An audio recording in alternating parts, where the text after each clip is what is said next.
علامہ doctor محمد اقبال کی کتاب تشکیل جدید الہیات اسلامیہ میں ایک بہت ہی بنیادی اور گہرا سوال اٹھایا گیا ہے۔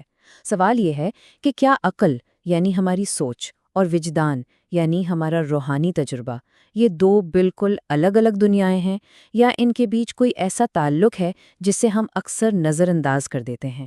آئیے آج اسی سوال کی گہرائی میں اترتے ہیں۔ بسم اللہ الرحمن الرحیم۔ السلام علیکم۔ ہماری پچھلی گفتگو لیکچر اول علم اور مذہبی تجربہ پر مرکوز تھی۔ آج ہم اسی سلسلے کو آگے بڑھا رہے ہیں اور فکر اور وجدان کے اس پیچیدہ رشتے پر بات کریں گے جس کی طرف علامہ اقبال نے اشارہ کیا ہے۔ تو آج کا ہمارا فکری سفر کیسا ہوگا؟ سب سے پہلے ہم ایک ایسے بحران کی بات کریں گے جس نے مشرق اور مغرب دونوں کو اپنی لپیٹ میں لیا۔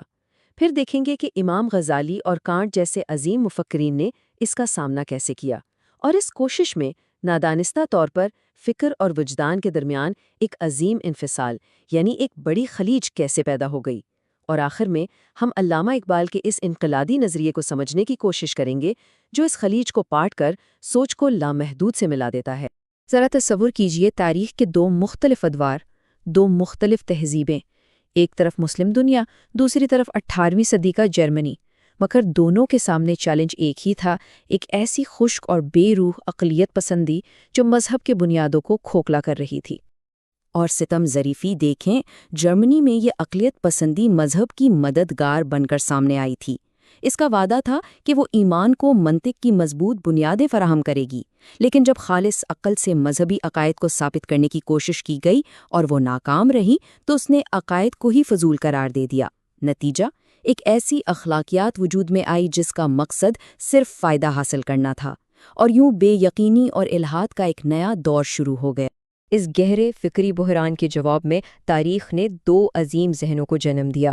اسلامی دنیا نے امام غزالی کو پیش کیا اور جرمنی نے ایمانوئل کانٹ کو، اور حیرت کی بات یہ ہے کہ دونوں کا مقصد اپنی اپنی جگہ بالکل ایک ہی تھا۔ یہاں علامہ اقبال ایک شاندار نقطہ اٹھاتے ہیں۔ وہ کہتے ہیں کہ امام غزالی کا کام اپنے زمانے کے لیے ایک رسولانہ مشن کی طرح تھا۔ انہوں نے مسلم دنیا میں اس کھوکھلی اقلیت پسندی کی دھجیاں اڑا دیں، بالکل اسی طرح جیسے کانٹ نے اپنی مشہور کتاب تنقید عقل محض سے جرمنی کے اقلیت پسندوں کی پوری عمارت کو کھنڈرات کے ڈھیر میں بدل دیا تھا۔ یعنی دونوں نے اپنی تہذیبوں کو ایک بڑے فکری انتشار سے بچا لیا۔ لیکن، اور یہ بہت اہم نقطہ ہے، ایک مشترکہ مقصد ہونے کے باوجود ان دونوں کے راستے ایک مقام پر آ کر الگ ہو گئے۔ کانٹ اپنی منطق کے مطابق ایک دیوار سے ٹکرا کر رک گئے۔ انہوں نے کہا کہ خالص عقل خدا کو نہیں جان سکتی، بس بات ختم۔ مگر امام غزالی نے اس دیوار کو توڑنے کی بجائے اس کے پار جانے کا ایک بالکل نیا راستہ تلاش کیا، اور وہ راستہ تھا وجدان کا، صوفیانہ تجربے کا۔ یوں انہوں نے مذہب کو عقل کی محتاجی سے آزاد کرا دیا۔ تو امام غزالی نے عقلیت پسندی کے حملے سے مذہب کو بچا تو لیا، مگر اس کامیابی کی ایک قیمت ادا کرنی پڑی۔ ان کے اس حل نے شاید غیر ارادی طور پر اسلامی فکر میں ایک نیا اور بہت گہرا مسئلہ پیدا کر دیا۔ اور یہ وہ مقام ہے جہاں علامہ اقبال امام غزالی کے کام پر اپنی بنیادی تنقید پیش کرتے ہیں۔ وہ کہتے ہیں کہ امام غزالی کی عظمت اپنی جگہ، لیکن وہ یہ نہیں دیکھ سکے کہ فکر اور وجدان یعنی عقل اور روحانیت دو الگ چیزیں نہیں ہیں، بلکہ ان کے درمیان ایک گہرا نامیاتی یعنی جاندار تعلق ہے۔ تو آخر یہ عظیم انفصال تھا کیا؟ اس کو یوں سمجھیں کہ جیسے فکر اور وجدان کے درمیان ایک دیوار کھڑی کر دی گئی۔ ایک طرف بے بس اور محدود عقل کو بٹھا دیا گیا، اور دوسری طرف لامحدود تک پہنچنے والے وجدان کو۔ علامہ اقبال کے نزدیک یہ وہ بنیادی غلطی تھی جس نے مسلم فکر کو صدیوں تک ایک طرح کے فکری جمود میں مبتلا کر دیا۔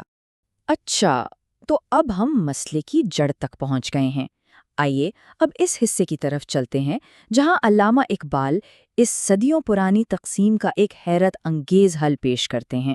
اقبال اس بنیادی مفروضے کو ہی چیلنج کر دیتے ہیں جو امام غزالی کے بعد سے مسلم فکر پر چھایا ہوا تھا۔ کیا واقعی ہماری عقل، ہماری سوچ اتنی بے بس ہے کہ وہ حقیقت مطلقہ یعنی لامحدود ذات کا ادراک کر ہی نہیں سکتی؟ اقبال کہتے ہیں کہ اصل مسئلہ یہ ہے کہ ہم فکر کی فطرت کو ہی غلط سمجھ رہے ہیں۔ فکر کوئی رکی ہوئی جامد چیز نہیں ہے، بلکہ یہ ایک متحرک زندہ عمل ہے۔ یہ وقت کے بہاؤ میں اپنی اندرونی لامحدودیت کو دھیرے دھیرے ظاہر کرتی ہے۔ اس کے جو الگ الگ تصورات ہمیں نظر آتے ہیں وہ دراصل ایک ہی کل کا حصہ ہے اور ایک دوسرے کے بغیر بے معنی ہے۔ اور یہاں اقبال ایک ایسی شاندار مثال دیتے ہیں جو اس پورے تصور کو واضح کر دیتی ہے۔ وہ کہتے ہیں، فکر کو ایک بیج کی طرح سمجھو، ایک چھوٹا سا بیج، بظاہر بہت محدود، لیکن حقیقت میں وہ پورے درخت کی وحدت کو اپنے اندر ایک زندہ حقیقت کے طور پر سمیٹے ہوئے ہے۔ بس اسے وقت چاہیے ہوتا ہے خود کو ظاہر کرنے کے لیے۔ فکر کا بھی یہی حال ہے۔ پھر اقبال اس خیال کو قرآن پاک کی ایک بہت گہری تمثیل یعنی لوح محفوظ سے جوڑتے ہیں۔ جس طرح لوح محفوظ علم کے تمام امکانات کو ایک واحد حقیقت کے طور پر اپنے اندر رکھتی ہے اور پھر وہ علم وقت کے ساتھ ایک ایک کر کے ظاہر ہوتا ہے، بالکل اسی طرح فکر بھی اس کلی حقیقت کا ایک متحرک اظہار ہے۔ اب ہم علامہ اقبال کی دلیل کے عروج پر پہنچ چکے ہیں۔ یہاں وہ صرف فکر اور وجدان کو ملا نہیں رہے، بلکہ وہ سوچنے کے عمل کا مقصد ہی بدل کر رکھ دیتے ہیں۔ تو پھر سوچنے کا، فکر کرنے کا اصل مقصد کیا ہے؟ اقبال کے مطابق فکر کا کام ہی اپنی حدوں سے باہر نکلنا ہے۔ جب ہماری سوچ اپنے سے باہر کی دنیا کو، جو ہمیں اجنبی لگتی ہے، سمجھنے کی کوشش کرتی ہے، تو دراصل وہ اپنی ہی محدودیت کی دیواروں کو گرا رہی ہوتی ہے اور اپنی اس چھپی ہوئی لامحدود صلاحیت سے لطف اندوز ہو رہی ہوتی ہے۔ اور یہ ہے اس پوری بحث کا نچوڑ، علامہ اقبال کا وہ شاندار جملہ جو صدیوں کے فاصلے مٹا دیتا ہے۔ وہ کہتے ہیں کہ فکر کو کمتر یا ادھورا سمجھنا ایک بہت بڑی غلطی ہے۔ کیوں؟ کیونکہ فکر بھی بالکل وجدان کی طرح اپنے خاص انداز میں اس محدود انسان کا اس لامحدود حقیقت سے ایک سلام ہے، ایک مصافحہ ہے۔ یہ دونوں الگ راستے نہیں بلکہ ایک ہی منزل کی دو راہیں ہیں۔ اسی کے ساتھ آج کی گفتگو اپنے اختتام کو پہنچتی ہے۔ اللہ حافظ۔ لیکچر کے اگلے حصے کے ساتھ پھر ملاقات ہوگی۔